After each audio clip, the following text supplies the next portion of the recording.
Hi, and welcome to this episode of Empowered Entrepreneur. My guest today is Paige Arnof-Fenn. It's very unique. Welcome. Thank you so much for having me, Vanessa. I'm really excited to talk today.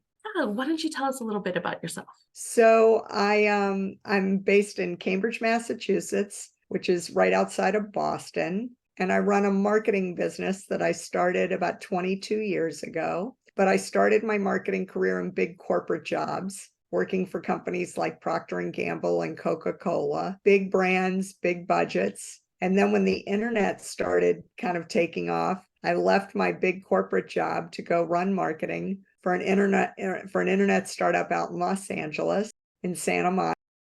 And that company went public and was sold to Yahoo. And then I moved to the East to run Coast marketing for another startup that also got bought. And then I did a third that also went public and was sold. So right after 9/11, I started a marketing and branding and I've been doing it ever since. That's so awesome. And I know that branding is so important, but I'm sure the listeners and viewers would love to know why it is. A lot of people say to me, Taylor Swift's a brand, Beyonce's a brand, LeBron James is a brand, but little old me, I'm nobody. And I couldn't disagree more. I think if we've learned anything in these past 3.5 years during COVID, we live our lives online and everybody's a brand today. If you're blogging or tweeting or you're using LinkedIn, which I think professionally everybody does, you're a brand. And before someone's going to agree to meet with you, talk with you, invite you onto their podcast, meet for coffee or lunch, they're going to want to check you out. So what do? They go to Google, they put your name in. With a name like yours or a name like mine, they're really going to find us. If your name's Bob Smith, they won't know who you are. But for you and me, if they Google us, things are going to pop up. And you want to make sure the things that pop up are consistent with the brand you're building. Things come up that are not great. That's going to really dilute your brand. And I always tell people, a lot of people have websites, they have multiple social media platforms. You really want to tell a consistent story and make sure everything kind of syncs up and resonates. Because if you try to be very buttoned up on LinkedIn and very snarky on and kind of the fun partier on Facebook, that is building trust with your audience. They don't know which version of you is going to show up. So you want to make sure all the touch points, everything that comes up is telling a consistent story so that you're building trust with your audience and they know who you are. So connect those dots and tell a story that reflects on your values and the kind of business or the kind of organization you're trying to build. Otherwise, you're wasting a huge opportunity. And even worse, you're confusing your audience. And as I said, you're diluting the brand you're trying to build. I loved the visual of connecting the dots. And I just visualize that when you connect all the dots, it's you. And it's so inspiring to think that we can all have our own empire. No, everybody's got a megaphone today. If you're somebody who's out there blogging, tweeting, podcasting, you've got a voice and you've got a brand. And, if you go out there and talk to people and say, who is Vanessa? What does she stand for? What is her business all about? You want them to come back with the same message. Like everybody is kind of having the same impression that you're trying to build. You've heard of the old, it's like a cartoon where everyone's blindfolded and they have their hand on a different part of the elephant. One's on the snout, one's on the leg, one's on the tail, one's on the ear. And they're all feeling an elephant, but they can't tell that. You want to make sure everybody knows the 2 or 3 things that you stand for, that you want to be known for. We put a stake in the ground on marketing and branding, and everything kind of falls from that. And, when you start out, especially, you can't stand for 10 different things. You can't have multiple messages. think about Amazon. They were the world's biggest bookseller. All they did was sell books, and they asked you to give them your credit card number, and then they would send you a book. And that's all they did when they started. And then after they started building trust and getting an audience, they added music. So now you can buy your CDs, you can buy your DVDs, you can buy your videos. But now think about it. You would buy anything from Amazon. They have everybody's credit card number. They practically have keys to your house at this point. I mean, people buy their clothes, their food, jewelry. There's nothing you wouldn't trust them with at this point, but they didn't start there. That's building that relationship and building that brand over time. And we're all not going to be Amazon, but you've got to put a stake in the ground somewhere where you have credibility and you've built some respect so that your audience knows they trust you, they like you, they know you're good for your word. That's awesome. Yeah. So what are like the top 3 things that someone can do to create their personal brand in a digital world? So you can't be everywhere all the time. And I tell people, do not spread yourself too thin. If you set up a blog, you have to be consistent and blog on a regular schedule. And you have to train your audience that, like, if you're going to blog 2 or 3 times a week, once a week, every other week, once a month, whatever it is, make sure that that gets baked into your message so that people know they can come back. They expect you to have an opinion. They expect if they make comments, they know you're going to respond. What happens is everybody feels like, oh, everybody's blogging. I have to set up a blog. And they do it the first week and they blog 3 times. And then the second week they get busy. They only blog once. The third week they forget. The fourth week they do it much shorter, but one. And by the 6th week, it's not even being trafficked anymore. That's you're telling people I'm flaky.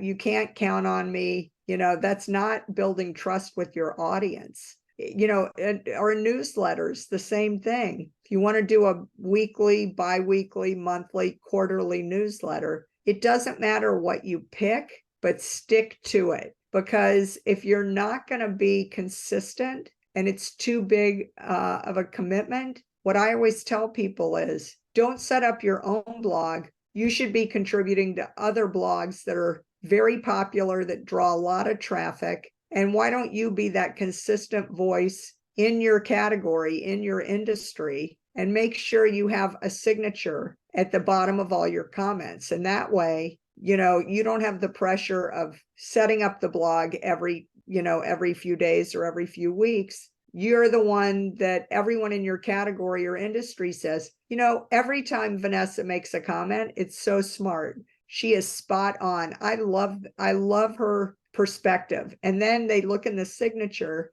and then they go to your site and they go, who is this Vanessa? I just think she's really smart. So you're building that rapport as someone who's a thought leader in your category or industry. And, again, if you don't want to start a newsletter, you don't have to, but maybe there are other organizations that are targeting the same audience you're targeting, and you can offer to write a guest article for their newsletters.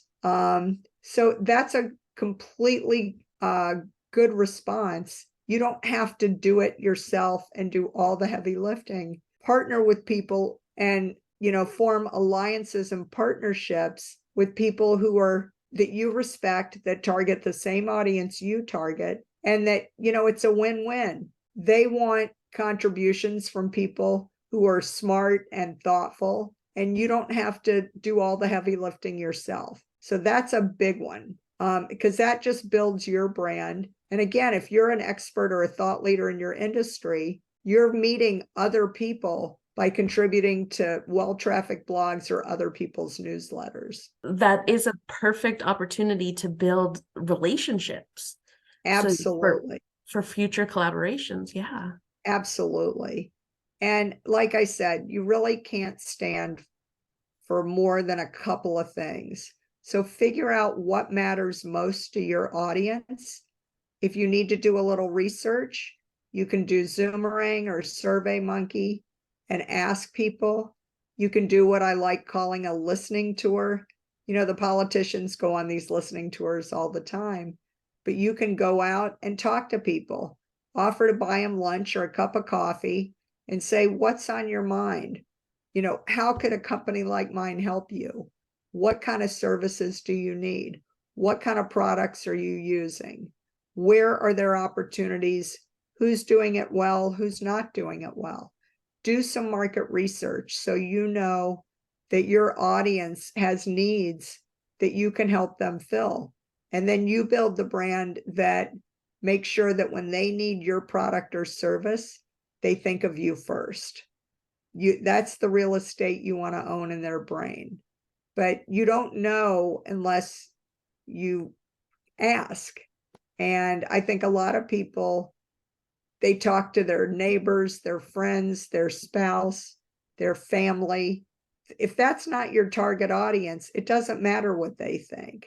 It matters what your target audience thinks. And I think you don't have to spend a lot of money to do research, but you do have to talk to the right people. Because like I said, if you're asking your best friend or your mom or your sister, they're not going to tell you the baby's ugly. They don't want to hurt your feelings. They're going to be like, oh, that's such a good idea. That's such a good idea for a product or service. Everyone will buy it. But then the people who need it are not buying it, and you're confused because you think everybody loves it. Everybody doesn't love it. Your best friend didn't tell you it was a stupid idea because she didn't want to hurt your feelings. So really critical. I think the best marketing and branding is really grounded in customer research. And there are multiple audiences that you talk to. There's a primary audience, a primary customer who's the ultimate end user, but there can be secondary and tertiary audiences that are gatekeepers. Maybe the finance people or the procurement people have to give you a blessing or a budget for you to be able to buy that for your company. So you might need messages to influence those people. Maybe you have a strategy to go to the media so that in the trade journals and in the press, they talk about you in a positive way, so that's kind of like getting an endorsement. When the media says we did a roundup of all the products in this category and your brand is one of the quote best in the category, that's going to help you sell more of your product or service. So if you need a media strategy, you have to do PR, you have to do thought leadership, so be very holistic. Don't define your market too narrow and don't do it too wide either. So you really want to understand, you're not trying to boil the ocean. You're trying to find exactly the market that needs your product or service so that you can create the messages that are going to be the most intriguing and relevant to them so that they think of you when they need your help. I loved all of that. Thank you so much, Paige. I was like, oh, yes, trade journals. I forgot about trade journals. So that was a lot of techniques that you shared. Thank you. What would be some effective growth hacks using branding? So, I think it's very easy to get distracted today with all the new tools and technologies and shiny objects. And I think in a way, less is more. So, you need a website. As we said, during COVID, we learned that if you don't exist online, if you're invisible online, you're dead. So you need a website. The website, it can be a one-page website. It can be very simple, almost like a brochure online. It doesn't need all the fanciest bells and whistles, but it needs to have search engine optimization. You need the right keywords. You want to make sure that somebody who really knows how to put title tags and, you want it to be something that from an organic search engine optimization standpoint, they can find you.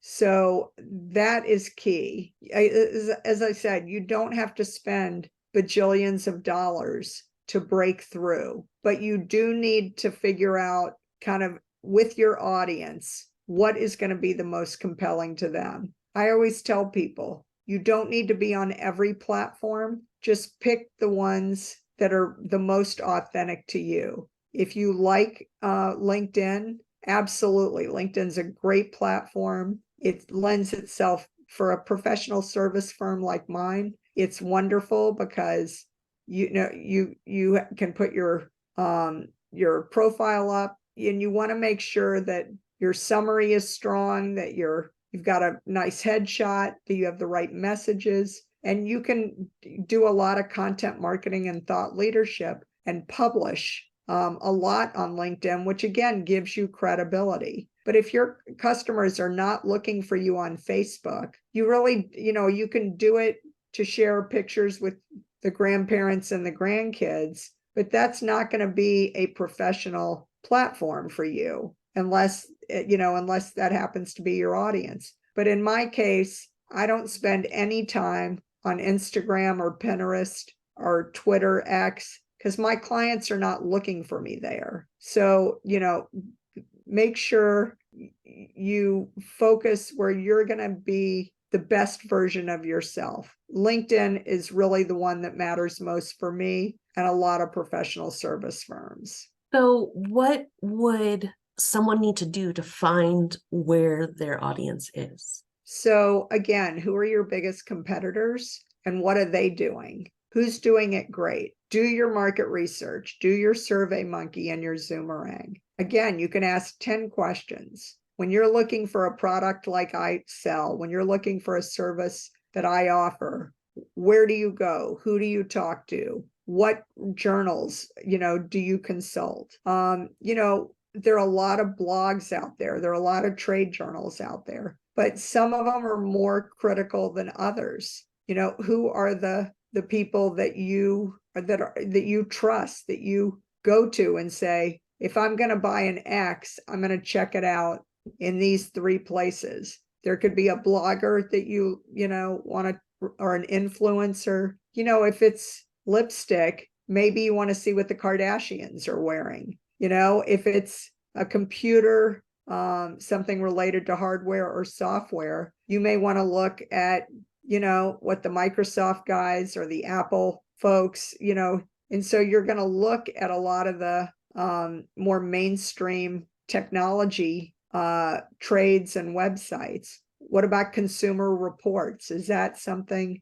that maybe does reviews that are considered great for your product or service? Well, you might need to talk to a journalist that writes for Consumer Reports so that they include you in the article when they review your industry. So that's the kind of intelligence you have to invest to make sure that you're showing up at the proper touch points when people are making those decisions.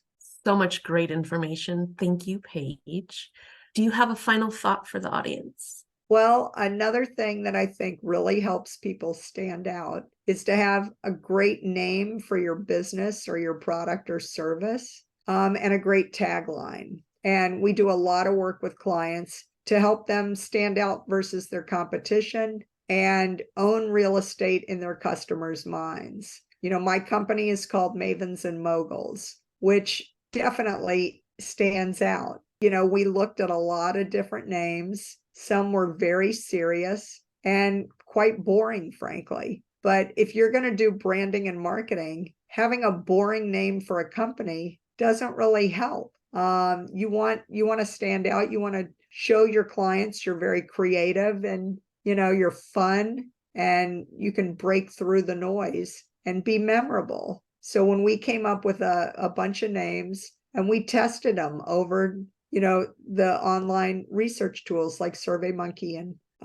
Zoomerang, and Mavens and Moguls won by a long shot. And it is a fun name and people remember it. And I've been at events where somebody like across a crowded room is waving and screaming, "Hi, Maven, hi." And I look and it's a venture capitalist that said, "Oh my God, I need you. We have a marketing problem. And I'm so glad I ran into you. I just realized when I saw you, we need to get together so you can help my company. And she said to me, I couldn't remember your name because I have a hyphenated last name and my company has an ampersand, Mavens and Moguls. And she said, I literally went to Google and I put in Paige and Mavens because I couldn't remember the other words. And you popped right up. And I was like, thank God for search engine optimization. It works. But that's, you want people to think of you and remember you. So, if you don't own any real estate in their brain,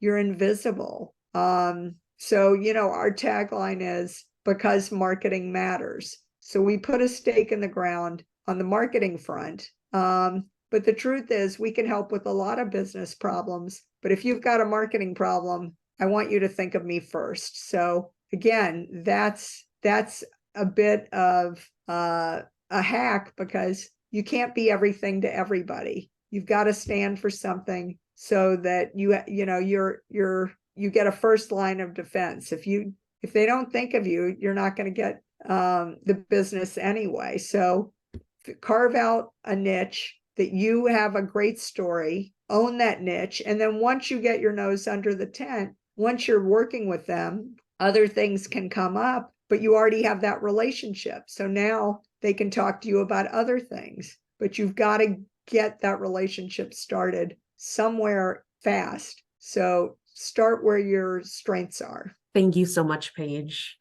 And to reach out to Paige, just look in the show notes and her contact information will be there.